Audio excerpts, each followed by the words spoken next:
안녕하세요. 경제스쿨 시청자 여러분. 다양한 경제 지표를 통해 아주 주가나 채권 시장 흐름을 말씀드리고 있습니다. 우선 저는 채권 투자 시기가 다가왔다. 작년부터 이런 말씀을 드리고 있는데요. 우선 장기적으로는 금리를 결정하는 우리 잠재 성장률이 2%에서 1% 초반대로 머지않아 떨어질 것이다.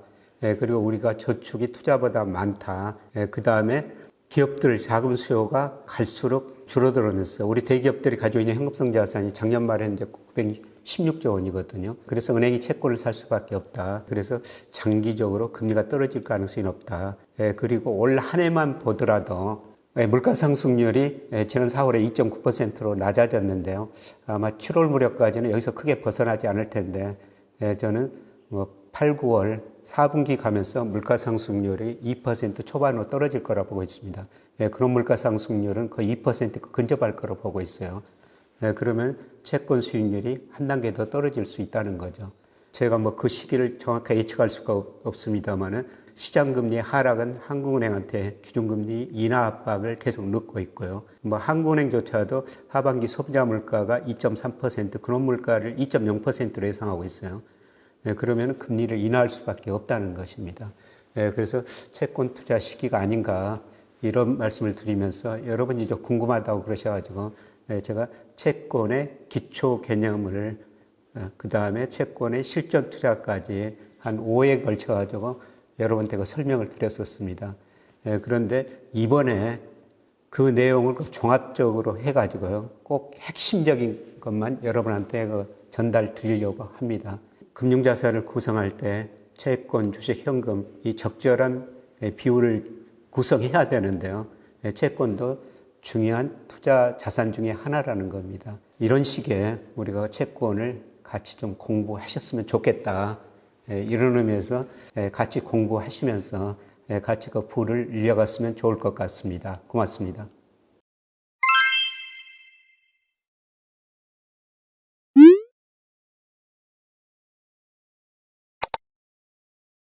안녕하세요. 반갑습니다. 제가 작년부터 여러분한테 계속 채권 투자하십시오 이런 말씀을 드렸었습니다. 채권 투자하라고 말씀드렸던 거는 금리가 떨어진다. 금리가 떨어지면 채권 가격은 오르게 되는 것이죠. 근데 우리가 흔히들 주식 투자를 많이 하는데요. 채권 투자는 거의 안 해보셨기 때문에 채권 투자는 굉장히 어렵다. 그리고 왜 금리가 떨어지면 채권 가격이 올라가는지 이런 관계도 조금은 이해하기 쉽지 않습니다. 그래서 많은 분들이 채권에 대해서 강의를 한번 해달라 이런 요청이 들어가지고요. 이런 시간을 마련했습니다. 여러분 채권 투자 왜 해야 하다는가? 우리 이쁜 학생들, 우리 여학생, 남학생 여기 모였는데 채권 투자 안 해보셨죠? 네, 하려고요.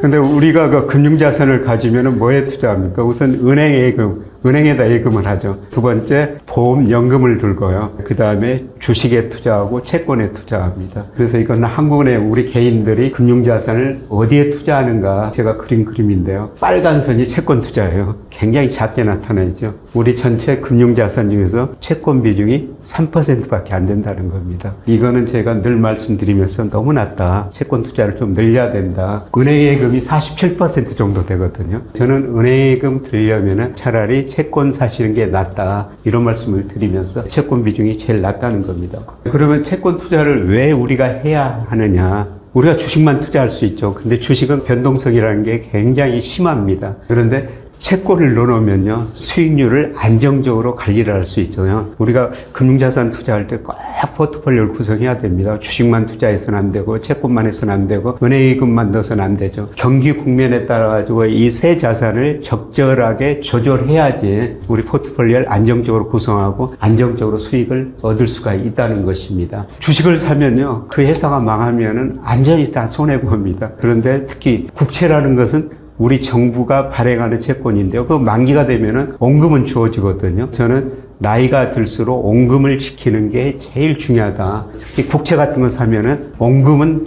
보장할 수가 있고요. 그 다음에 중간중간 이자를 받을 수가 있습니다. 그래서 채권은 고정 수입을 얻을 수 있다. 제가 그런 표현을 넣어놨는데요. 채권은 영어로 fixed income 이런 식으로 표현하거든요. 채권을 사면 우리가 고정 수입을 얻을 수 있다. 원금을 지키면서 일정한 고정 수입을 얻을 수 있다. 이런 의미에서 우리가 채권을 투자해야 되고요. 그 다음에 채권 투자를 제가 꼭 하라는 것은 나중에 자세히 말씀드리겠습니다만 채권에는 미래의 경제 성장률, 미래 물가 상승률이 들어가 있다는 겁니다. 그래서 우리가 채권을 사놓으면 앞으로 경기가 어떻게 될 것인지, 물가가 어떻게 될 것인지, 그 다음에 여러분이 가끔 신문에 보면 미국의 장단기 금리 차가 역전됐다. 그래서 경기 침체가 올 것이다. 우리가 채권을 공부하면 앞으로 경기도 전망해 볼 수가 있다는 겁니다. 그래서 우리가 꼭 채권은 투자해야 된다는 것입니다. 그런데 우리 국민연금이 채권 투자를 하고 있는데요. 물론 채권은 안정적이지만 수익률이 낮은 겁니다. 여러분 저 월급 받을 때마다 국민연금 내시죠? 그런데 국민연금이 그래도 괜찮은 수익을 내고 있어요. 국민연금이 1988년부터 쭉 자금을 운영하고 있는데요. 작년까지 보니까 전체 수익률은 5.9% 정도 되죠. 그런데 해외 주식은 11%, 그 다음에 국내 주식은 한 6.5%, 국내 채권 3.6%, 해외 채권 한 4.0%. 이렇게 보면 어떻습니까? 수익률은 분명히 낮습니다. 그런데 왜 국민연금이 채권을 투자하느냐? 주식이라는 것은 매년 올랐다가 떨어졌다가 수익률 변동성이 굉장히 심합니다. 근데 채권은 거의 이 수준에서 큰 변동이 없어요. 안정적으로 수익을 얻을 수가 있다는 것이죠. 그런데 장기적으로 보면은 이렇게 주식 수익률이 채권 수익률보다 높으니까요. 국민연금이 채권 비중을 많이 줄이고 있어요. 2005년에 국민연금 자산 중에서 86%를 채권을 투자했는데 작년 보니까 38.6%로 많이 줄어들었죠. 그 다음에 수익률을 높이기 위해서 주식을 어떻습니까? 12.5%에서 작년에 무려 45%로 늘린 겁니다. 그리고 국민연금이 왜 해외 주식 투자만 그렇게 많이 하고 우리 주식은 안 사느냐? 그런데 보면 어떻습니까? 1988년부터 2020년까지 해외 주식 연평균 수익률이 11%예요. 국내 주식은 6.5%밖에 안 되죠. 수익률이 이렇게 많이 차이가 나니까 국민연금이 해외 주식 투자를 할 수밖에 없는 겁니다. 더 늘릴 수밖에 없는 것이죠. 우리가 채권 투자를 하는 것은 우리가 포트폴리오를 구성하고 안정적인 수익을 채권에서 달성할 수 있다는 겁니다. 그래서 우리가 주식 투자를 많이 해야 되지만 일부는 안정성을 확보하기 위해서 특히 그 나이가 드신 분들은 채권 투자를 꼭 하셔야 된다는 겁니다. 제가 채권 투자를 해야 되는 이유를 좀 말씀드렸고요. 그러면 채권이라는 것은 뭐냐? 채권은 돈을 빌리면서 발행한 유가증권이라고 그래요. 기업들, 정부가 돈이 필요하죠. 돈을 빌리지 않습니까? 그러면은 어떤 담보 채권을 발행해 줘야 돼요. 그래서 일정 기간 후에 1년 만기, 5년 만기, 10년 만기는 국채를 발행하는데 1년 후에 혹은 5년 후에 10년 후에 돈을 얼마 주겠다. 그렇게 증서를 발행하는 겁니다. 그 증서를 발행하는 게 채권이라고 그래요. 그러면 기업들, 정부가 왜 채권을 발행하느냐? 기업이 투자하려면 뭐가 필요하겠어요? 돈이 필요하죠. 물론 은행에서도 빌릴 수도 있습니다. 주식을 통해서 자금을 조달할 수가 있는데요. 정부는 주식은 발행할 수가 없는 거예요. 채권을 통해 가지고 돈이 필요할 때 우리는 국고채라는 걸 발행하죠. 채권은 기업뿐만 아니라 중앙정부, 그다음에 지방자치단체, 공공기관, 한정 같은 데도 채권을 발행하고요. 산업은행 같은 데도 채권을 발행합니다. 그래서 이거를 발행해 가지고 정부가 돈을 쓰고 기업은 투자하는데 돈이 필요하다는 겁니다. 그다음에 개인의 입장에서는 앞서 말씀드렸습니다만 우리가 주식만 투자하면 어떻습니까? 수익률 변동성이 굉장히 크거든요. 그래서 우리가 수익률의 안정성을 위해 가지고 포트폴리오를 구성해야 되는데 그 수단 중에 하나가 채권이다. 이렇게 말씀을 드릴 수가 있습니다. 그러면은 아까 우리 기업이 그 채권을 발행해서 자금을 조달한다고 그러는데요. 한국에서 매 분기마다 이 자금 순환이라는 걸 발표해요. 그래서 밑에 보면은 기업들이 어떻게 자금을 조달했는가. 그게 간접금융하고 직접금융 이렇게 나누는데요. 간접금융이라는 것은 금융회사에서 차입하는 겁니다. 기업들이. 은행에서 돈을 빌릴 수 있고 주로 은행에서 돈을 빌리는 것이죠. 그 다음에 직접금융이라는 것은 채권이나 주식을 통해 가지고 돈을 발행하는 거예요. 그러면 기업의 입장에서는 은행에서 돈을 빌릴 수 있고 주식을 통해서 돈을 빌릴 수 있고 채권을 통해서 돈을 조달할 수가 있는데요. 우선 은행에서 돈을 빌리죠. 근데 은행 금리가 주식이나 채권을 통해서 발행하는 금리보다 더 높아요. 그래서 좋은 기업, 나중에 기업 신용 등급을 말씀드리겠습니다만 좋은 기업은 채권을 발행해가지고 자금을 조달하는 게 은행에서 돈을 빌린 것보다 훨씬 더 쌉니다. 그래서 기업들이 채권을 발행하는 거고요. 그러면 우리가 채권 투자를 하기 위해서 최소한 기본 용어는 꼭 알아야 됩니다. 채권 보면은요, 여러분이 네이버 같은 데 들어가면 채권 실물을 한번 보여주세요. 그러면은 채권 실물이 나오거든요. 거기에 액면이라는 게 있어요. 액면이라는 게 만기에 돌려주는 돈입니다. 그래서 아까 정부가 1년, 3년, 10년, 30년 만기 국축채를 발행하는데요. 예를 들어서 5년 만기 국채를 발행했다면은 5년 후에 정부가 돈을 얼마 돌려주겠다. 그게 찍혀 있는 겁니다. 최소 단위가 1만 원이에요. 10,000원 단위로 이제 발행을 한다는 겁니다. 그 다음에 만기라고 있어요. 정부가 돈을 빌릴 때, 국채를 발행할 때 1년에 원금을 주겠다, 2년에 주겠다, 3년에 주겠다 이렇게 만기를 정해줍니다. 그리고 기업들도 발행하는 걸 회사채라고 그러는데요. 보통 3년 만기가 많습니다. 기업들이 이제 돈을 3년 동안 빌려 쓰고 3년 후에 돈을 돌려주겠다.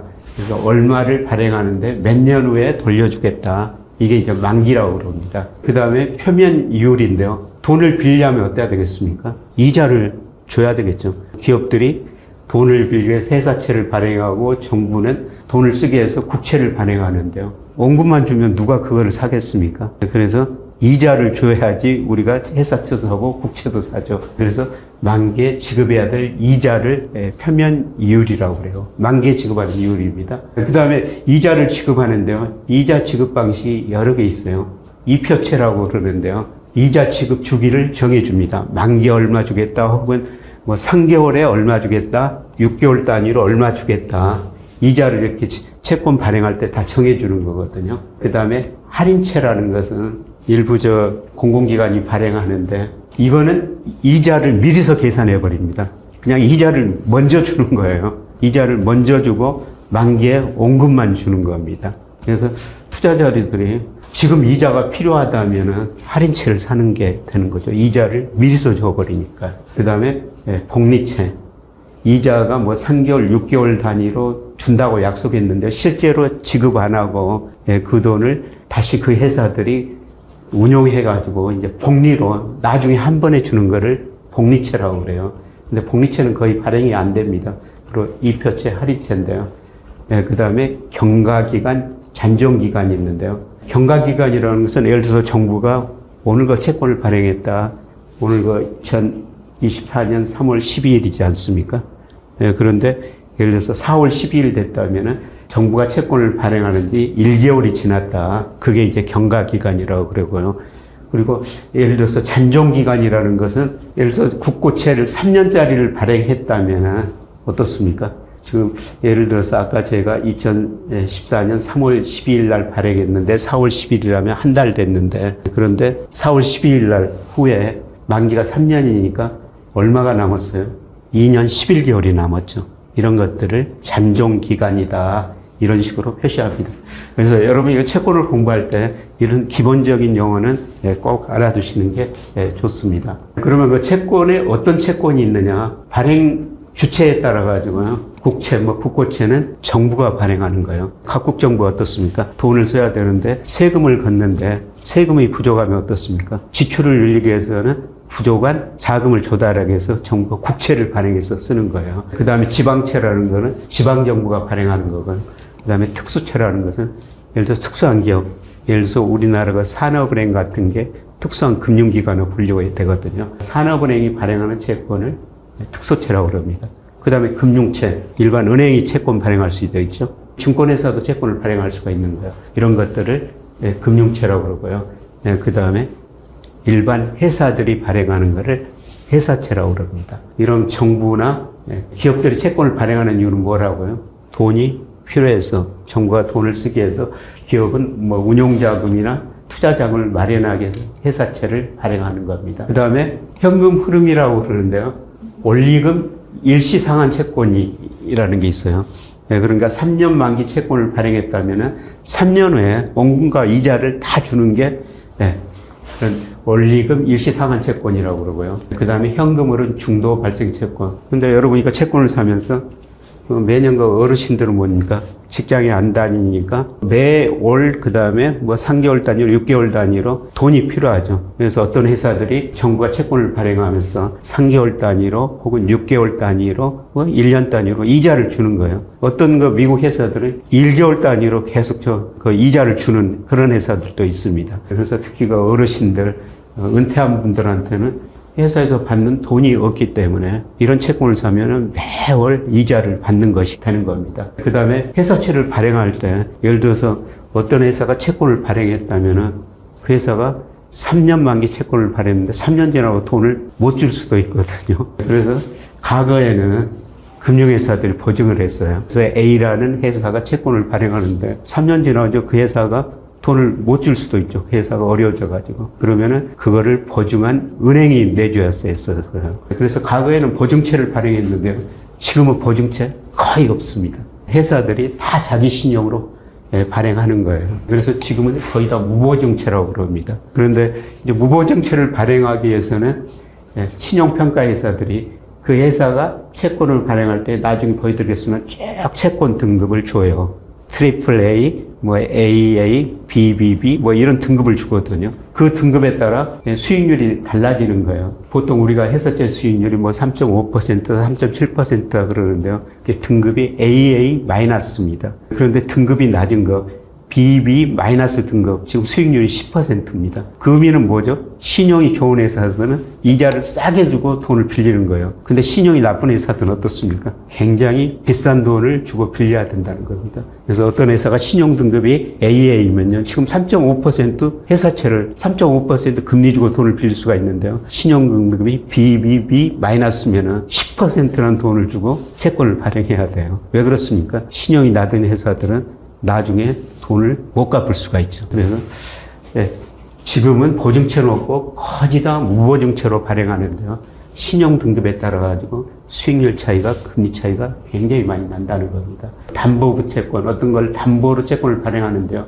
이런 것도 거의 없어요. 지금은 거의 다 무보증 채권이다. 이렇게 볼 수가 있습니다. 그 다음에 신용 상환 기간에 가지고 단기채, 중기채, 장기채 이런 식으로 분리가 되는데요.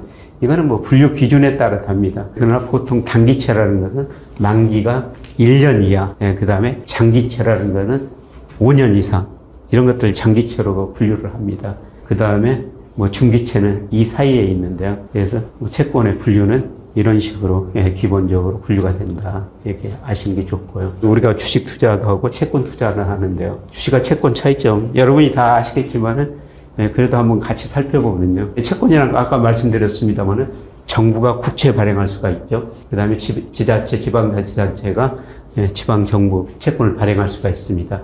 그 다음에 주식회사, 회사들이 채권을 발행해서 자금을 조달한다고 그랬죠. 그런데 주식이라는 거는 정부는 발행 못해요.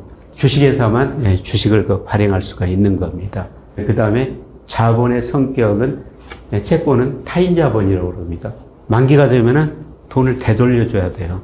그래서 3년 만기 국채를 발행했다면 회사가 3년 지나면은 그 돈을 다시 돌려줘야 된다는 거죠. 그런 의미에서 타인 자본이라고 그러고요. 주식은 자기 자본이라고 그래요. 주식은 돌려줄 필요가 없죠. 계속 가는 겁니다. 그 다음에 경영권 참여 여부인데요. 채권은 경영권은 참여할 수가 없습니다. 자기가 채권 산 만큼만 이자 원금만 받아가는 거죠. 그런데 주식은 어떻습니까? 경영권 참여가 있습니다. 그래서 주주총회 하는 날 보면은 채권 가지고 있는 사람은 주주총회에 참석할 수가 없어요. 근데 주식은 한 주만 가지고 있더라도 그 회사 경영권 참여할 수 있고 주주총회 가서 뭐 손들어가지고 자기 의견을 자유롭게 표현할 수가 있습니다. 그 다음에 소유시 권리인데요. 만약 어떤 회사가 어려워져가지고 정리 절차 중에 채권단으로 참여할 수가 있습니다. 최근에 뭐 어떤 기업들이 없어진다. 상장 기업도 없어질 수가 있죠. 그러면은 그 회사 채권단에 참여해가지고요. 그 회사 자산을 팔아가지고 나눠 갖는 거예요. 채권은 그 권리가 있습니다. 돈이 있으면 이자도 갖고요. 그 다음에 주식에 우선합니다. 그 회사를 청산할 때. 주식 가지고 있는 사람은 돈을 못 받을 수도 있는데요. 채권 가지고 있는 사람은 우선 받을 수가 있습니다. 물론 자기가 채권 산 만큼 못 받을 수가 있죠. 그래서 예를 들어서 그 회사를 청산하는데 그 회사가 전체적으로 채권 발행한 것보다 돈이 적으면 어떻습니까? 주주들한테 나눠 가져야 되니까 자기가 투자한 만큼 못 받을 수도 있어요. 그런데 주식은 의결권만 있고 주식 사면 배당금을 받죠. 우리가 주식 사면은 요새 그 분기 배당도 있고 보통 그 연배당인데요. 배당금을 받을 수 있습니다만은 그 회사가 예를 들어서 없어진다. 그러면은 채권을 가지고 있는 사람한테 먼저 주고요. 주식을 가지고 있는 사람한테는 나중에 줍니다. 주식을 가지고 있을 때 그 회사가 망하면 어떤다는 겁니까? 아무것도 못 받을 수도 있다는 겁니다. 채권을 가지고 있는 사람한테 먼저 줘버리니까요. 남으면 이제 주식을 가지고 있는 사람한테 주는데 어떤 회사가 청산해가지고 채권을 가지고 있는 사람한테 다 주고 부족하면은 주식을 가지고 있는 사람은 하나도 못 받을 수가 있다. 그런 의미가 되는 겁니다. 그 다음에 증권은 존속기간이라고 그러는데요. 채권은 전부 기한 증권이에요. 꼭 기한이 있어요. 원금 이자 다 돌려준다. 회사채는 3년 지나면 원금 이자 다 돌려준다 그러는데 기한이 있는데요. 주식은 어떻다는 겁니까? 영구증권이라는 겁니다. 제가 그 회사 주식 사가지고 그냥 시장에서 팔면 되는데요. 그 회사 가가지고 돈 돌려달라. 3년 지났으니까 돈 돌려달라. 이런 이야기는 할 수가 없다는 것입니다. 그 다음에 위험인데요. 주식은 늘 그 변동성이 굉장히 크죠. 그래서 변동성이 위험이 크다기보다는 변동성이 크다. 그런 의미고요. 그 다음에 채권이라는 것은 변동성이 상대적으로 적은 거예요. 그래서 우리가 채권 투자하는 이유를 포트폴리오를 구성하고 상대적으로 안정적인 수익을 누릴 수 있다. 그런 의미에서 상대적으로 변동성이 적다. 이런 의미가 되겠습니다. 그래서 오늘 첫 번째 시간은요. 채권을 왜 우리가 투자해야 되는가. 채권 투자하는 첫 번째 이유가 뭐라고 그랬어요? 우리가 꼭 자산을 투자할 때 포트폴리오를 구성해야 된다. 그래서 아까 국민연금도 수익률은 낮지만 채권을 넣을 수밖에 없는 이유가 안정적이고 포트폴리오를 구성하기 위해서 채권을 넣는다. 그리고 두 번째로 나이가 드신 분들은 어떻다는 겁니까? 원금을 지키는 게 중요하죠. 주식은 물론 장기적으로 주식 오르는데 원금을 지킬 수 없죠. 근데 채권은 어떻습니까? 가지고 있으면은 물론 회사가 망하면은 원금 못 받을 수가 있죠. 그런데 제가 여러분한테 그 회사채는 사지 마시고 아직은 불확실합니다. 정부가 관한 국채만 사십시오. 만기가 되면 어떻다는 겁니까? 원금도 주고 이자도 준다는 겁니다. 그리고 채권 투자할 때 금리가 떨어지면은 이자도 받고 또 뭘 받는다는 거죠. 제가 다음 시간에 말씀드리겠습니다만은 시세 차익을 누릴 수가 있는 거예요. 이익을 누릴 수가 있는 것입니다. 그래서 우리가 채권 투자해야 되고요. 그 다음에 채권 투자는 그렇게 어려운 건 아니다. 그러기 위해서는 우리가 공부를 좀 해야 되는데 우선 기본 용어는 알아야 된다. 그래서 정부나 우리 회사가 채권을 발행할 때 뭐가 있다고요? 꼭 기간이 있다. 그 다음에 이자 지급 방식이 있다. 기본 개념은 여러분이 꼭 아시는 게 좋을 것 같습니다. 자, 첫 번째 시간은 이 정도로 하는데 혹시 질문이 있으세요? 기업들은 수익률을 안정화하기 위해서 채권을 산다고 하는데 채권을 하면서도 높은 수익률을 기대할 수 있는 방법이 있을까요? 채권을 하면서 높은 수익률을 기대할 수가 있죠. 금리가 많이 떨어지면. 제가 마지막 시간에 설명을 드리겠습니다만 금리가 떨어질 때는 만기가 긴 채권을 사면은 가격이 많이 오르거든요. 그래서 저는 30년 정부가 발행하는 국채를 샀어요. 그게 한 7개월쯤 됐나요? 그런데 수익률이 한때 28%까지 갔다가 최근에 금리가 조금 오르면서 25%로 줄어들었는데 7개월에 25%면 어떻습니까? 엄청난 수익률이죠. 그래서 채권도 이게 투자 시기에 거시경제 흐름을 보고 잘 잡으면요. 그렇게 높은 수익을 얻을 수가 있다는 것입니다. 자, 첫 시간은 여기까지 하고요. 이제 또 두 번째 시간 채권에 대해서 조금 더 깊은 말씀 좀 드리도록 하겠습니다. 첫 시간 수고 많으셨고요.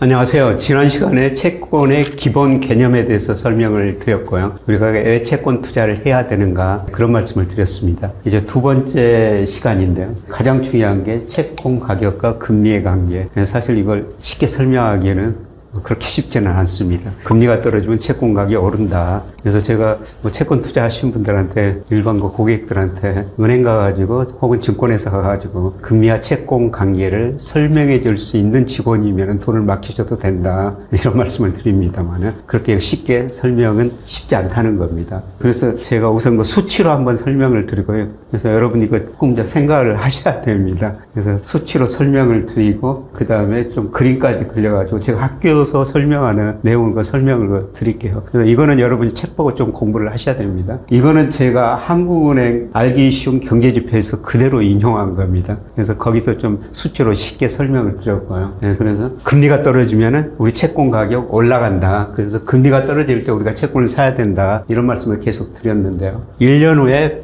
100만 원 받는 채권이 있어요. 이게 할인채입니다. 제가 채권 할인채, 이표채 여러 가지 말씀드렸죠. 그래서 100만 원짜리 지금 채권을 사면 1년 후에 돌려받는데요. 그런데 1년 후에 100만 원 받는데 지금 100만 원 주면 사면 되겠어요? 안 되겠어요? 안 되죠. 네, 그래서 1년 후에 100만 원 받는 채권을 지금 예를 들어서 2만 원 할인해가지고요. 98만 원에 삽니다. 그러면 지금 98만 원에 사가지고 1년 후에 100만 원을 받게 되죠.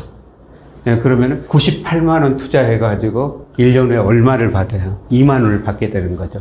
네, 그러면 98만 원 투자해가지고 2만 원을 투자하니까 수익률이 2.04%가 나옵니다. 그런데 1년 후에 100만 원 받는 똑같은 채권을요, 지금 96만 원에 사요.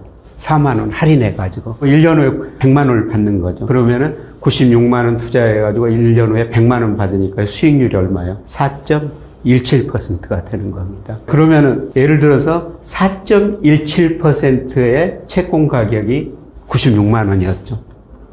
네, 그런데 금리가 2.04%로 떨어지면은 이게 현재 채권 가격이니까요. 98만 원이 되죠. 그래서 금리가 4.1에서 2.04%로 떨어지면은 채권 가격은 96만에서 98만으로 올라가게 되는 거죠. 네, 그래서 금리가 4.1에서 2.0으로 떨어지면 채권이 96만에서 98만원 올라가니까 금리가 떨어지면 이렇게 채권 가격은 올라가게 되는 거예요. 어떻게 수치로 이해 가세요? 그래서 이거를 어떻게 쉽게 설명했을까 저도 좀 고민 많이 하고 있습니다만, 사실 증권사 직원들도 이런 식으로 고객한테 설명을 드려가지고는 쉽지 않을 거예요. 그런데 여러분들이 이런 거를 좀 이해하셔야 된다는 겁니다. 그냥 금리 떨어지면 채권 가격이 오른다 이렇게 생각하시면 돼요. 그런데 이거를 좀 수식으로 표현한 식이거든요. 아까 단순한 예도 쉽지 않은데 또 수식까지 나오니까 더 이해하기 힘드실 텐데요. 첫 시간에 이표채라는 게 있었죠. 그래서 예를 들어서 1년 후에 얼마 받는다, 2년 후에 얼마 받는다, 예를 들어서 10년 후에 얼마 받는다. 그리고 채권이라는 건 만기되면 어떻다는 겁니까? 원금을 다 받는다는 거죠. 근데 이거 살려면은 현재 가격으로 할인을 해야 돼요.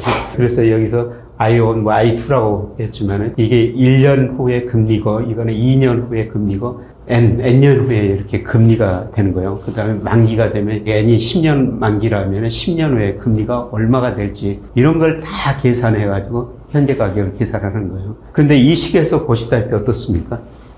이게 금리가 떨어지면, I가 금리인데요. 이게 금리가 떨어지면 분모가 작아지죠. 분모가 작아지니까 전체 수치는 어떻게 되겠습니까? 전체 수치는 올라가게 되는 거예요. 그래서 이 수치식을 보더라도 금리가 떨어지면 분모가 작아지니까 가격이 올라가게 되는 겁니다. 어떻게 이해가 되셨어요? 보통 경제학 교과서에 보면은 이런 거 수식으로 설명해요. 그런데 만기가 1년짜리라면 어떻습니까? 1년에 이자 받고 원금 받게 되는 거죠. 이거는 없는 거예요. 이 사이에는. 그런데 만기가 2년짜리라면 여기하고 여기 2년까지 이자를 받고 그 다음에 만기에 원금을 받는 거죠. 이거는 10년이라면 매년 1년 단위로 이자를 받고 10년 후에 원금을 받은 겁니다. 그런데 금리가 떨어지면 떨어질수록 만기가 길면 어떻습니까? 이것들이 전부 커지죠. 그러니까 어떻습니까? 만기가 길면은 금리가 떨어질 때 가격이 더 올라 버리는 거예요.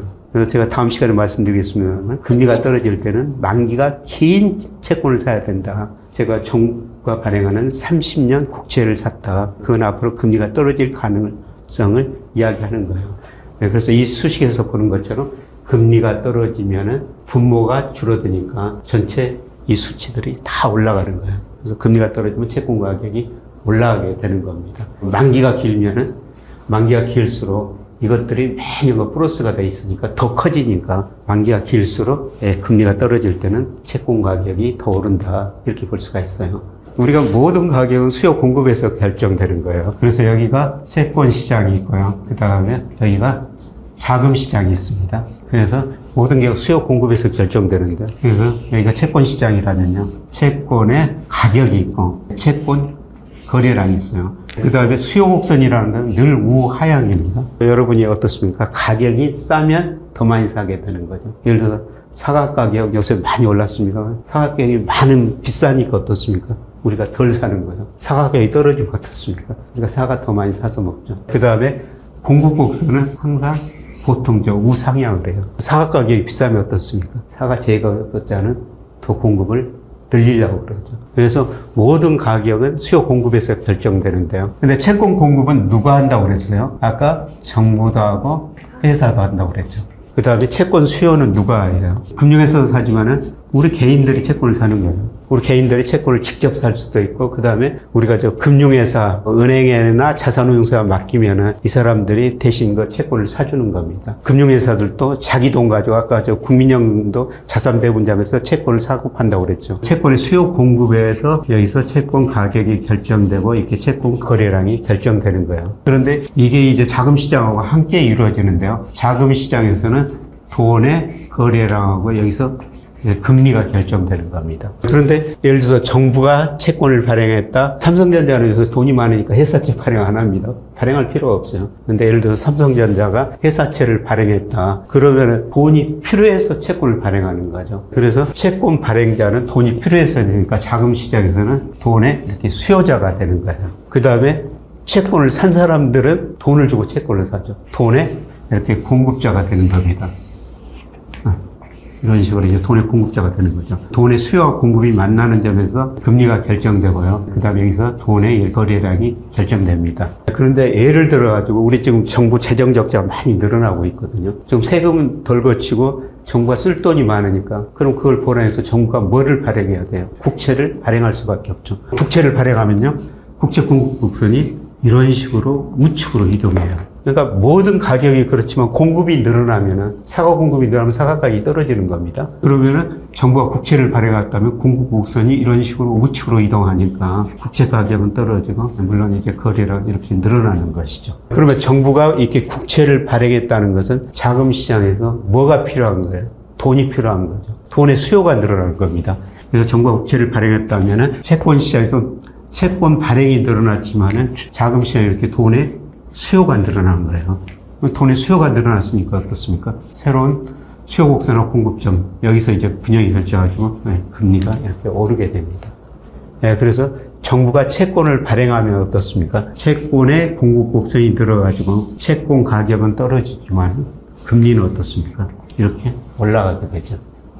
그래서 이 그림 하나만 보면 어떻습니까? 채권 가격이 떨어지면은 금리는 올라간다. 이게 이제 경제학 교과서에서 이런 식으로 쉽게 설명을 하는 거예요. 그래서 여러분들이 채권은 뭐가 변했을 때 채권 가격이 올라가고 내려가고 금리가 올라가고 내려가는가. 이걸 보면요. 이 그림만 가지고 있으면은 어떤 때 금리가 올라가고 떨어진가를 다 알 수가 있다는 것입니다. 그런데 예를 들어서 한국은행이 우리 코로나 때문에 경기가 나쁘니까 돈을 많이 공급했거든요. 그러면 한국은행이 돈을 공급하면 채권 가격이 올라가요, 떨어져요? 금리가 올라가요, 떨어져요?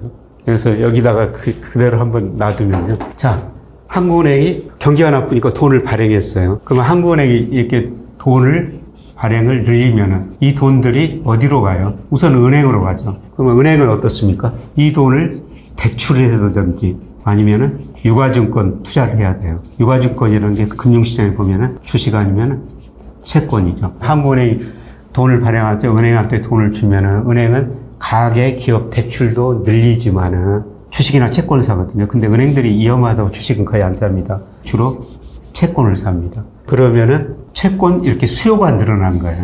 한국은행이 돈을 발행하면은 은행들이 채권을 사니까요. 그러면 어떻습니까? 공급은 일정하다고 가정하면은 채권 가격은 어떻습니까? 이렇게 올라가는 거죠. 그 다음에 한국은행이 돈을 발행하면은 자금 시장에서 뭐가 늘어나요? 돈이 늘어나는 거죠. 돈의 공급이 이렇게 늘어나니까 돈의 공급 곡선이 우측으로 이동하면서요. 금리는 R2로 떨어지는 겁니다. 그래서 한국은행이 돈 공급을 한국은행이 늘리면은 어떻게 된다고요? 채권 가격은 올라가고 금리는 떨어지는 거예요. 그러면 한국은행이 여러분이 경제 상식적으로요. 왜 경제가 어려울 때 이렇게 돈을 늘려가지고 채권 가격을 올리고 금리를 떨어뜨릴까요? 금리라는 게 이제 시간 손해를 측면에서 보면은 돈을 맡기는 데한 대가. 예를 들어서 이런 거예요. 지금 제가 100만 원이 있습니다. 이 돈을 이 강의 끝내고 점심도 맛있는 거 먹고 뭐 쇼핑하면 굉장히 즐겁죠. 그런데 그 돈을 은행에다 맡겨놨다면요. 돈을 못 쓰는 거죠, 지금. 소비를 참는 데는 대가를 받아야 된다는 겁니다. 그래서 소비를 참는 데는 대가가 금리예요. 금리가 낮으면 어떻습니까? 금리가 낮으면은 제가 은행에다 안 맡겨 지금 써버리는 거예요. 지금 가서 쇼핑하고 구두도 사고 옷도 사고 맛있는 거 먹죠. 근데 금리가 높으면 어때요? 금리가 높으면은 지금 소비를 참습니다. 은행에다 돈을 맡겼다가 나중에 소비를 하는 거예요. 경제가 어려울 때마다 이렇게 한국은행이 돈을 풀고 은행이 채권을 사가지고 이렇게 금리가 떨어지는데요. 금리가 떨어지면 뭐가 늘어난다고요? 소비가 늘어나는 거예요. 그러니까 경제가 어려울 때마다 중앙은행이 금리를 내리고 돈을 푸는 거예요. 그래서 어떻든 수요 공급선에서 채권 가격하고 금리는 역의 관계가 있다.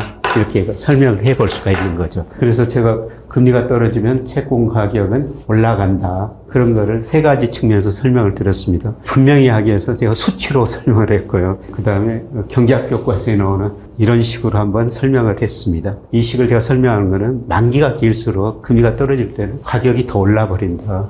그걸 설명했고요. 그 다음에 수요 공급 원리를 통해 가지고 금리를 설명을 해본 겁니다. 어때요? 이제 금리가 떨어지면 채권가 올라간다.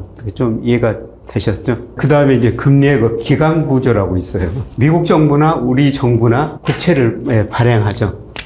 그래서 예를 들어서 미국 정부가 3개월짜리도 발행하고요. 예를 들어서 1년짜리도 발행하고 2년짜리도 발행하고 5년짜리도 우리나라도 마찬가지입니다. 10년짜리도 이렇게 발행을 해요. 그런데 일반적으로 이게 만기가 길수록 이게 수익률이 우상향해야 됩니다. 그래서 이거를 일드 커브라고 그래요. 수익률 곡선이라고 그럽니다. 그러면 만기가 길수록 왜 이렇게 금리 수익률이 높아야 되느냐? 예를 들어서 3개월짜리하고 2년짜리하고요. 이게 똑같다면은 어떤 채권 사겠어요? 3개월짜리 채권 사겠죠. 왜냐하면은 금리가 수익률이 똑같은데 2년 후엔 무슨 일이 벌어질지 모르죠. 그래서 우리가 3개월짜리 사는 거예요. 그래서 3개월짜리보다 2년이 이만큼 더 높은 이유는 이거를 흔히들 기간 프리미엄이다. 이런 식으로 표현합니다. 그래서 이거를 설명하는 채권에 다양한 이론이 있는데요. 가장 쉬운 이론이 기간 프리미엄이다. 그래서 만기가 길수록 일드 커브가 우상향한다. 정상적인 경우는 이런 거라는 겁니다. 그런데 채권 일드 커브가 수익률 곡선이 이렇게 되는 경우가 있어요. 만기가 길수록 수익률이 낮아져 버립니다.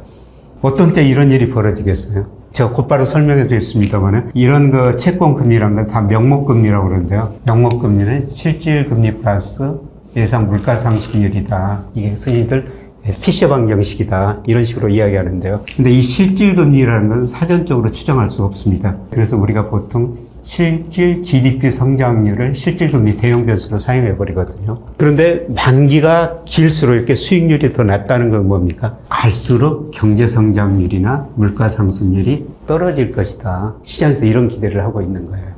그래서 미국에서요, 여러분이 신문에 보면은 10년짜리하고 2년짜리, 원래는 10년짜리가 2년짜리보다 더 높아야 되거든요. 그런데 일드 커브 곡선이 이렇게 됐을 때는 거꾸로 되는 거예요. 10년짜리가 2년짜리보다 더 낮아요. 지금 그렇거든요.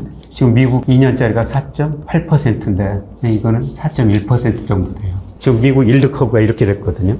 지금 3개월짜리는 5.23% 이 정도 되고, 미국 일드 커브가 역전됐어요. 이거는 무슨 의미죠? 채권 시장에서 기대하는 것은 갈수록 경제 성장률이나 물가 상승률이 낮아질 것이다. 그래서 장단기 금리차가 이렇게 역전되면은, 일드 커브가 역전되면은 앞으로 경기 침체가 온다. 곧바로 보여드리겠습니다만 경기 침체가 안 온 적이 없었어요.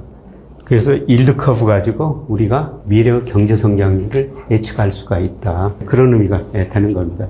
그래서 우선 그 미국 보면요, 여러분 이거 세인트 루이스 연방은행에 들어가면요, 이 그림을 매일 그려져요. 그래서 과거 보면은 이 그림에서 좀 어두운 부분이 경기 수축 국면, 경기 침체 국면이라고 그러는데요. 일드 커브가 역전됐죠. 그런데 여기서 장단기 금리를 10년짜리하고 2년짜리 사용하느냐, 혹은 10년짜리하고 3개월짜리 사용하느냐, 여기에 따라 다른데요. 제가 분석해 보니까 10년짜리고 2년 차이보다는 10년짜리하고 3개월 차이가 더 잘 설명을 해줍니다. 제가 여기는 10년짜리하고 3개월 차이. 그래서 세인트 루이스 연방은행에 들어가면 10년짜리하고 2년 차이도 그림도 그려주고 있고요. 10년하고 3개월 차이도 계속 그려주고 있습니다. 근데 과거 보면은 10년, 국채 수익률이 3년보다 낮았을 때 시차는 다 달라요. 네, 그런데 반드시 어떻습니까? 경기 침체가 온 겁니다.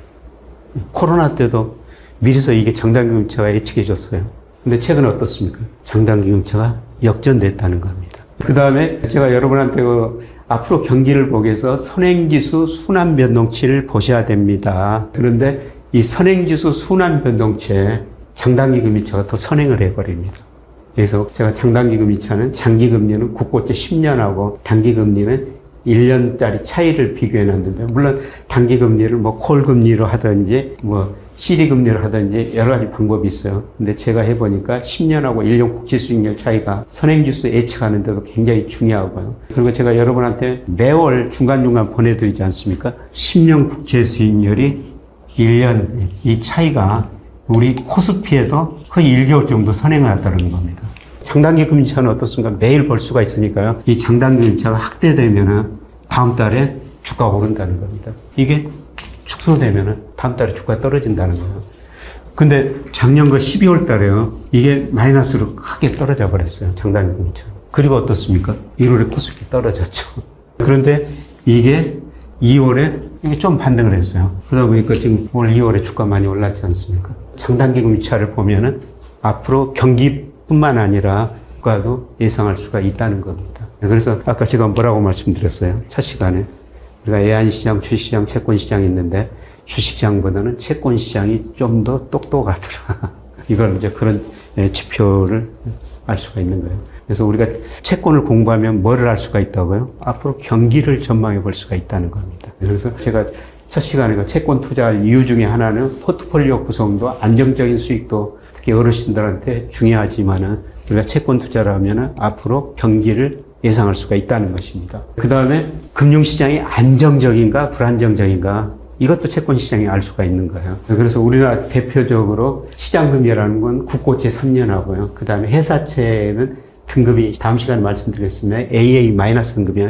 회사마다 신용등급이 다 다르거든요. 근데 보통 회사채 수익률하면은 AI- 등급이 이것 가지고 회사채 수익률이라고 하는데요. 근데 만기는 국고채도 3년, 회사채도 3년 똑같아요. 근데 이 차이가 이렇게 벌어졌다, 줄어들었다 계속 하고 있죠. 이 차이가 벌어지면요, 금융시장이 불안하다는 의미입니다. 이 차이가 축소되면은 금융시장이 안정적이다는 거예요. 예를 들어서 2008년 미국에서 금융위기 갔죠. 여러분이 돈이 있는데 회사채, 제가 채권 투자라고 말씀드렸습니다. 돈이 있는데 일부러가 채권을 사셔야 되는데 국채 사겠어요? 회사채 사겠어요? 국채 사죠. 왜냐하면 금융시장이 불안해가지고 회사가 망할 수도 있습니다. 그래서 아까 그 채권 가격 결정 요인이 됐어요. 여기가 채권 가격이고 채권 거래량이라고 그랬죠. 이게 채권 시장입니다. 채권 수요 이렇게 공급 곡선이 있는데요. 금융시장이 이제 불안하다면 국채를 사게 되는 거거든요. 왜냐하면 회사채는 망해서 못 받을 수가 있는데 국채는 우리 정부 만기 되면 돈 다 내줄 수가 있습니다. 그래서 금융시장이 불안하면 이 국채 수요가 이렇게 늘어나는 거예요. 그러니까 국채 가격이 올라가죠. 그러면은 돈의 수요 공급에 대해서는 여기가 돈의 공급 수요인데요. 국채에 대한 돈의 공급이 늘어나니까 이렇게 금리는 떨어지는 거예요.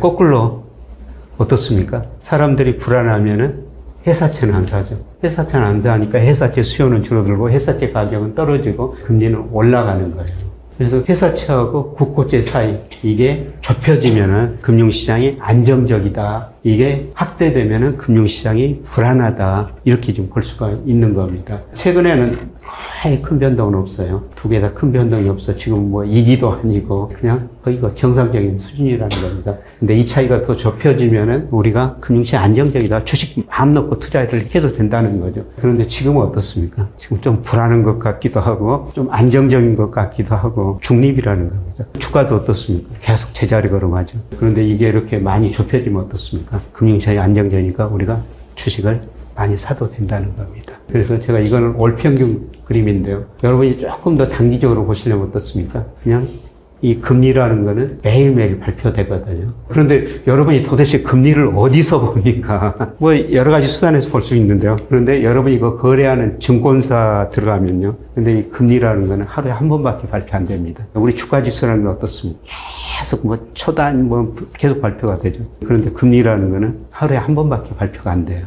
그래서 여러분이 거래하는 증권사 들어가면요. 5시 되면 금융협회에서 그날 금리를 발표하고 증권사에서 금융협회에서 발표하는 금리를 그대로 공시해 줍니다. 여러분이 금융협회 한 4시 50분, 그 다음에 증권사 한 5시 들어가면은 그날 금리가 발표됩니다. 여러분이 일별로 그래프를 그려봐가지고 회사채하고 국채 수익률 축소가 되면은 금융시장 안정적이다. 주식 사도 된다. 근데 이게 벌어지면 어떻습니까? 가만히 지켜보는 게 좋을 거라는 겁니다. 조금 여러분이 이해하실지 모르겠지만은 금리하고 채권 관계는 역의 관계다. 이걸 제가 3가지 측면에서 설명을 드렸습니다. 첫 번째는 구체적인 수식으로 했고요. 그 다음에 할인 모형을 통해서 설명을 드렸고, 그 다음에 수요 공급 곡선을 통해 가지고 설명을 드린 거예요. 이걸 좀 공부하기 싫으시면 그냥 금리 떨어지면 채권 가격이 오른다. 금리 떨어지면 채권 사시면 된다. 이런 식으로 단순하게 생각하셔도 됐고요. 그리고 우리가 채권을 투자한다는 거는 채권에는 미래 경제성에 미래 물가상승률이 들어있다. 이 장단기 금리 차가 축소되면은 앞으로 경제성장이 물가상승 떨어진다. 역전되면 예외 없이 경기 침체가 왔다는 것입니다. 그리고 회사채 수익률하고 국고채 수익률 차이 가지고 금융시장이 안정적인가 불안정적인가 이걸 알 수가 있다는 겁니다. 그래서 우리가 채권을 공부해야 될 특별한 이유가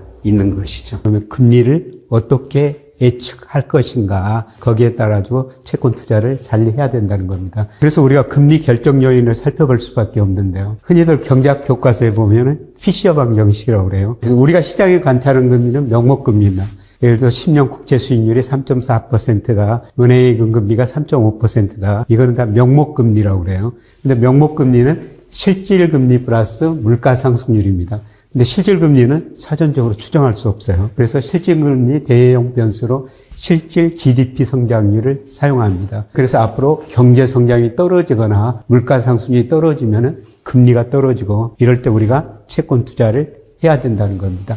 그 다음에 경기가 이제 좋아지고 나빠지고 그런 사이클에 따라 가지고 우리가 채권 투자를 늘렸다 줄였다 해야 되죠. 경기가 좋아지면 어떻습니까? 기업의 자금 수요, 가계의 자금 수요가 증가하니까요. 금리가 오르게 됩니다. 그래서 경기 확장 국면에서는 금리가 오른다. 수축 국면에서는 금리가 떨어진다. 그래서 우리가 경기 국면을 정확히 판단할 필요가 있고요. 그 다음에 모든 것은 수요와 공급에서 결정되죠. 돈의 수요와 공급에서 금리가 결정된다는 겁니다. 그 다음에 중앙은행의 통화정책, 연준이 금리를 내리면 어떻습니까? 물론 그 시장금리가 먼저 떨어지지만 또 금리를 내리면 시장금리도 떨어져요. 그래서 연준의 통화정책, 우리 한국은행의 통화정책이 금리에 영향을 준다는 거죠. 그 다음에 채권 자체의 수요 공급 이런 것들이 금리에 전반적으로 영향을 주게 됩니다. 그래서 장기 같이 섞으면서요. 금리 전망을 한번 해보겠습니다. 우선 여러분이 그 은행에 예금하면은 대출금리라는 게 있고 예금금리라고 있어요. 우리가 예금할 때 받는 금리가 예금금리고요. 그다음에 대출금리라는 것은 기업대출금리, 가계대출금리, 주택담보대출금리 이런 것도 시장금리인데요. 근데 최근에 보면은 주택담보대출금리로 떨어지고 있죠. 그래서 금리가 정점을 치고 하락하고 있다는 겁니다. 그러면은 왜 금리가 하락하고 앞으로 더 하락할 것인가? 여기서 더 하락한다면 어때야 되겠어요? 우리가 지금이라도 채권을 사야 되겠죠. 그래서 이제 금리가 더 하락할 것인가? 그걸 보기 위해서 제가 하나씩 좀 설명을 드려보겠습니다. 첫 번째로 제가 뭐라고 그랬어요? 명목금리는 실질금리 플러스 물가상승률이다. 예상 물가상승률입니다. 근데 실질금리는 사전적으로 추정할 수 없으니까 실질 GDP 성장률을 사용한다. 아까 이런 말씀을 드렸습니다. 그래서 앞으로 경제 성장이 떨어지면은 금리도 떨어지고 물가상승이 떨어지면은 금리도 떨어진다는 겁니다. 그래서 우리가 앞으로 경제가 어떻게 될 것인가, 물가가 어떻게 될 것인가 이걸 알면 채권 투자를 할 수가 있다는 거죠. 그런데 이거는 제가 중장기적 측면이에요. 우리 잠재성장률이라는 건 뭐냐면은 노동, 자본, 생산성을 고려했을 때 우리 경제가 성장할 수 있는 능력이에요. 근데 우리 금리가 장기적으로 좀 떨어지고 있거든요. 왜냐하면은 우리 잠재성장이 계속 떨어지고 있는 거예요. 한때 10%에서 지금 2% 안팎으로 떨어졌고요. 앞으로도 떨어질 거라는 거죠. 그래서 우리 잠재성장률이 현재 2% 안팎인데요. 조만간 1% 중반, 멀리 보면 0%대까지 떨어질 겁니다. 왜 그러냐면은 주로 노동이 감소하기 때문에요. 여러분 그 신문에서 자주 보시죠. 우리 학계 출산율이 몇 명이라고 그래요? 0.7명이라고 그러죠. 영국의 옥스퍼드 이코노미스트는 지구상에서 가장 빨리 사라질 나라가 한국이다. 뉴욕타임즈에서는 한국 인구 감소 추세를 보니까 흑사병 때하고 유사하다. 이거 심각한 문제. 노동이 감소하니까 우리 잠재 성장이 떨어질 수밖에 없고요. 그 다음에 우리나라 그 자본 스탁 많이 축적해 놨으니까 그 기업들이 투자를 많이 안 합니다. 그래서 우리가 잠재 성장을 올라가기는 생산성이 증가해야 되는데요. 이 생산성이라는 건 하루아침에 증가하는 거 아니에요. 주로 노동이 감소하기 때문에 우리 성장률이 계속 떨어진다. 우리 잠재 성장이 1% 멀리 0%대로 떨어지는데 이 성장률이 떨어지는데 금리가 오를 수가 없다는 거죠. 그래서 장기적으로 금리는 하락한다. 그래서 이런 걸 보면은 멀리 내다보면은 시기에 관계없이 계속 그 채권 사셔야 된다는 겁니다. 두 번째로 이제 금리에 영향을 주는 게 물가라고 그랬죠. 특히 그 소비자 물가가 대표적인 물가 지수인데요. 그런데 우리나라 국고채 3년, 국고채 10년도 마찬가지입니다만은 물가와 거의 같은 방향으로 움직여요. 한강지수가 최근에 보니까 거의 0.8 근처에 거의 같은 방향으로 움직인다는 것이죠. 그래서 물가만 전망하면 어떻습니까?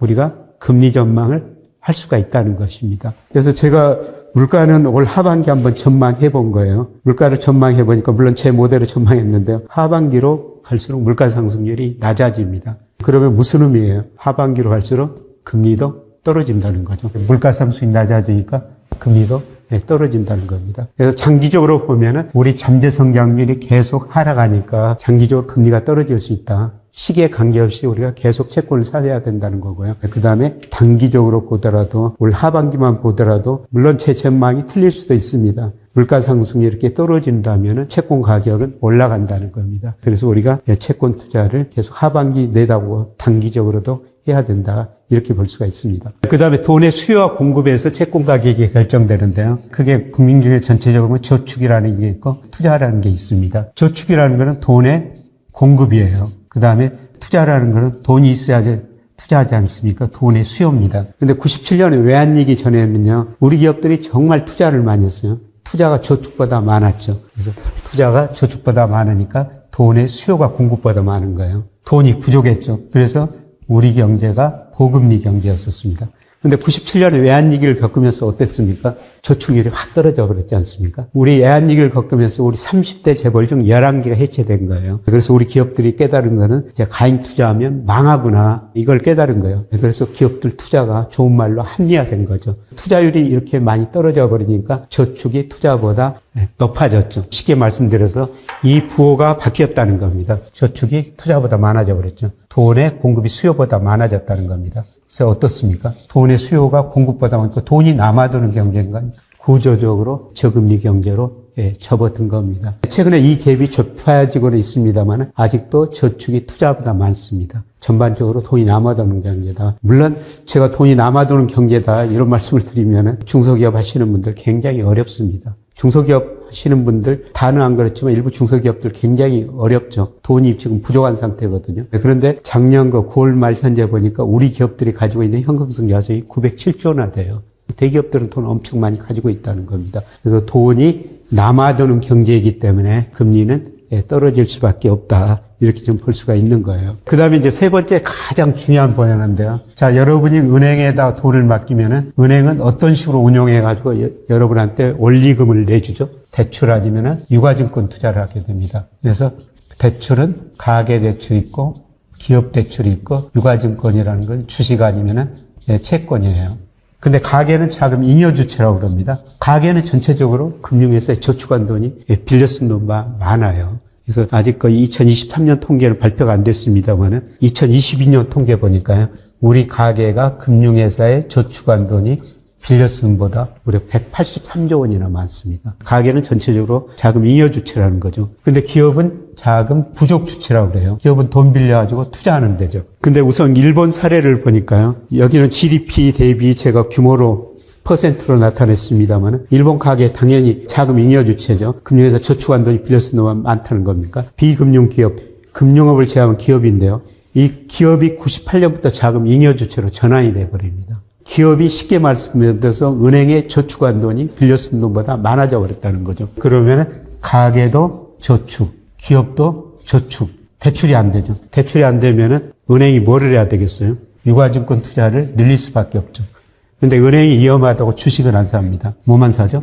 채권만 이렇게 사는 거예요. 그래서 일본은행 자산 중에서 채권 비중이 10%에서 32%까지 늘어나요. 제가 지난 시간에 말씀을 드렸죠. 채권 사면은 금리가 떨어진다고 그랬죠? 지난 시간에 기억을 한번 되살려 보겠습니다. 자, 이게 이제 채권 가격이고 채권 거래량이고요. 채권의 수요 곡선이고 이렇게 채권 공급 곡선. 여기서 채권 가격이 결정되고 채권 거래량이 결정된다고 그랬죠. 그런데 이게 채권 시장이고요. 자금 시장에서는 어떤 다른 겁니까? 돈의 수요와 공급이죠. 그래서 금리하고 돈의 공급인데요. 채권 공급이라는 것은 자금의 수요 곡선이죠. 채권을 발행한다는 거 돈이 필요해서 채권을 공급한다. 그 다음에 채권을 사는 사람도 돈을 공급하는 거예요. 돈의 공급 곡선입니다. 여기서 이렇게 금리가 결정되고 돈의 거래량이 결정되는데요. 그런데 은행이 채권을 많이 산다는 것은 채권 수요가 늘어났다는 겁니다. 그래서 채권 수요 곡선이 이런 식으로 이동을 해요. 그러면 어떻습니까? 채권 가격은 이렇게 늘어나는 거죠. 은행이 채권을 산다는 것은 자금 시장에서 돈의 공급이 늘어났다는 거예요. 지난 시간에 이런 이야기를 다 말씀드렸습니다. 그래서 돈의 공급이 늘어나니까 어떻습니까? 금리는 떨어지죠. 그래서 은행이 채권 사면은 채권 가격은 올라가고 이렇게 금리는 떨어지게 되는 겁니다. 그래서 일본이 어떻습니까? 우리보다도 먼저 경제 성장률 먼저 떨어졌고요. 일본도 저축이 투자보다 많아지고 돈의 공급이 수요보다 많은 나라예요. 이런 상황에서 기업들이 이제 돈을 안 갖다 쓰니까 일본은행이 이렇게 채권을 사면서 일본 금리가 0%까지 떨어지는 겁니다. 우리도 앞으로 이런 현상이 나타나게 될 거예요. 아까 말씀드렸습니다. 우리 개인들 절대적으로 부채는 많습니다. 근데 연간 개념으로 보면은 매년 저축한 돈이 빌려 쓴 돈은 많거든요. 개인은 자금 잉여주처는 남아있다는 거죠. 그런데 우리나라 기업 자금 부족 규모가 굉장히 커졌었어요. 경제 위기가 온다 이렇게 이야기하니까요. 우리 대기업들이 은행에서 돈 빌리고 영업이익 내가지고 별로 투자는 안 하고 현금성 자산을 작년 9월 말에 이제 약 907조 정도 가지고 있다는 겁니다. 이렇게 돈을 많이 가지고 있다는 것은 무슨 의미예요? 기업들이 은행에서 앞으로 돈을 덜 빌렸을 거라는 거죠. 그렇게 되면 어떻습니까? 가계는 자금, 우리 잉여주체라고 말씀드렸습니다. 기업 자금 부족 규모인데 이 부족 규모가 줄어들 거라는 겁니다.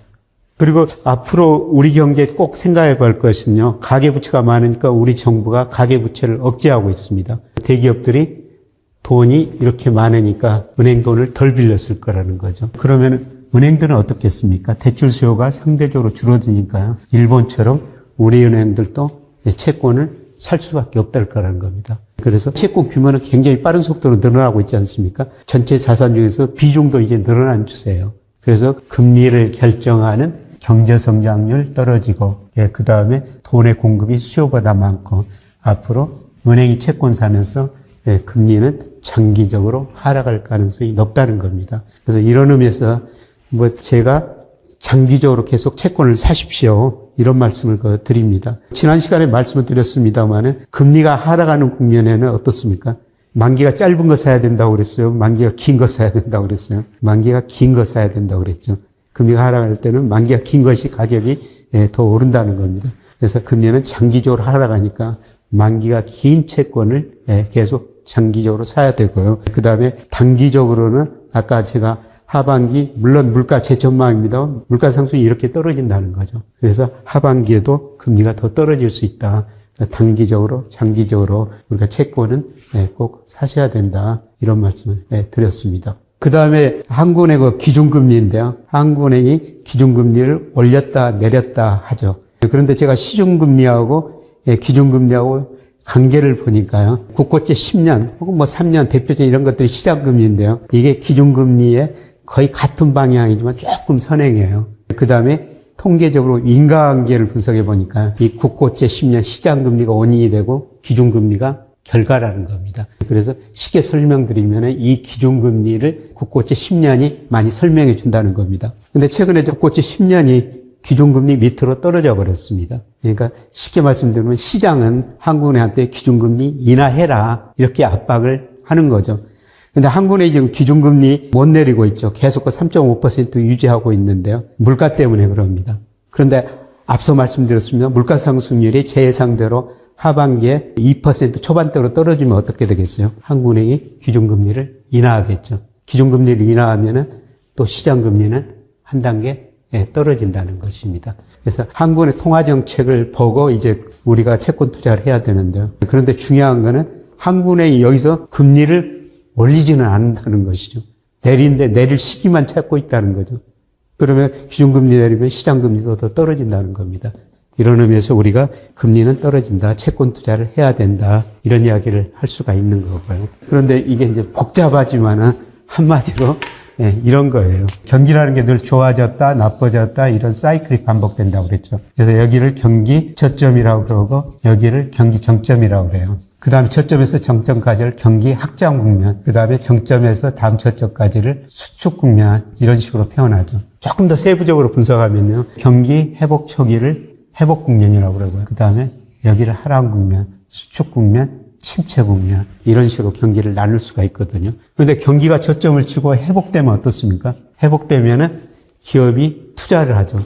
돈 빌려가지고 투자를 하는 거예요. 그 다음에 경기가 회복된다고 생각하면은 가게도 돈을 빌려가지고 소비하게 됩니다. 그래서 돈의 수요가 늘어나니까요. 이 시기에 금리가 오르기 시작합니다. 그 다음에 경기가 굉장히 좋아지면 어떻습니까? 굉장히 좋아지면 우리 가게가 소비를 많이 하죠. 소비를 많이 하면은 뭐가 올라요? 물가가 오르죠. 그래서 아까 금리를 결정하는 시기에서 물가가 오르면은 금리가 더 오른다는 겁니다. 그래서 이 시기에는 금리가 더 많이 올라버리죠. 그러니까 이런 시기에는 어떻게 해야 된다는 겁니까? 우리가 채권 투자는 안 하시는 게 좋을 거라는 겁니다. 그런데 이제 경기가 정점을 치고 나빠지면 어떻습니까? 경기가 정점을 치고 나빠지면은 기업들도 투자를 덜 하고 가게도 소비를 덜 하게 됩니다. 자금 수요가 줄어드니까요. 물론 금리가 선행해요. 금리가 떨어지기 시작하죠. 그 다음에 경기가 굉장히 나빠지면 어떻습니까? 수요가 위축되니까 물가가 떨어지는 거예요. 그래서 이런 경우는 금리가 많이 떨어집니다. 이런 시기에는 우리가 채권 투자를 해야 된다. 그런 의미가 되는 것입니다. 이게 이제 복잡하게 그런 식으로 그려놨지만은 이게 이런 거 사이클이다. 제가 간단히 좀 설명을 드렸습니다. 그래서 우리가 경기 국면을 아는 게 굉장히 중요한데요. 그러면은 지금 경기가 어떤 국면이냐. 근데 통계청의 현행지수나 동행지수 순환 변동치 보면요. 경기가 지금 2점에 있는 거로 나와요. 경기 순환으로 보면은 우리가 채권 투자를 많이 해서는 안 된대요. 그럼에도 불구하고 제가 채권 투자를 하라는 거는 이번 경기 확장 국면은 우리가 GDP 보면은 소비가 증가하고 투자가 증가하고 수출이 증가하고 정부 지출, 수출 마이너스 수입이 이렇게 이런 것들이 경제 성장을 결정하거든요. 근데 이번 우리 경기 확장 국면은 수출만 증가하고요. 소비 투자는 별로 안 좋습니다. 그래서 이번 경기 확장 국면은 거의 느리게 진행될 거예요. 그 다음에 중요한 거는 아까 물가가 금리의 결정을 굉장히 중요한 영향을 미치고 있다. 근데 우리 소비자 물가가 5% 넘었다가 지금 3%입니다만 앞으로가 2% 초반대로 떨어질 거예요. 그래서 이번에는 경기 확장률이 굉장히 안만하게 진행되고 물가 상승이 낮아질 것이기 때문에 이런 사이클하고는 조금 다르게 나타날 수도 있습니다. 그래서 채권 투자를 하시다. 이런 말씀을 드린 겁니다. 궁금한 거 있으면 질문 좀 해주세요. 네, 교수님 감사합니다. 교수님, 금리에 따른 채권 가격 변동에 대해서는 아주 잘 이해가 되었습니다. 혹시 채권 투자할 때 금리 지표 외에 함께 살펴보면 좋을 경제 지표가 있을까요? 앞서 설명을 드렸습니다만은 채권 투자할 때 이것만 알면 된다는 거죠. 금리는 경제 성장률하고 물가 상승률이 결정한다. 그래서 조금 더 중기적으로는 경제 성장에 중요한 영향을 주고요. 단기적으로는 물가 상승률이라는 겁니다. 그런데 최근에 보니까요. 이 금리라는 놈이 좀 똑똑해가지고 좀 선행하는 경향이 있어요. 금리가 떨어지면 그다음에 물가 상승률이 떨어졌다는 겁니다. 그래서 우리가 채권 투자할 때는 꼭 알아야 될 게 물가 상승률이다. 한마디로 물가 상승률 하나만 알 수 있다면 우리가 채권 투자해서 돈 벌 수 있다. 그런 의미가 되겠습니다. 좋은 질문 고맙습니다.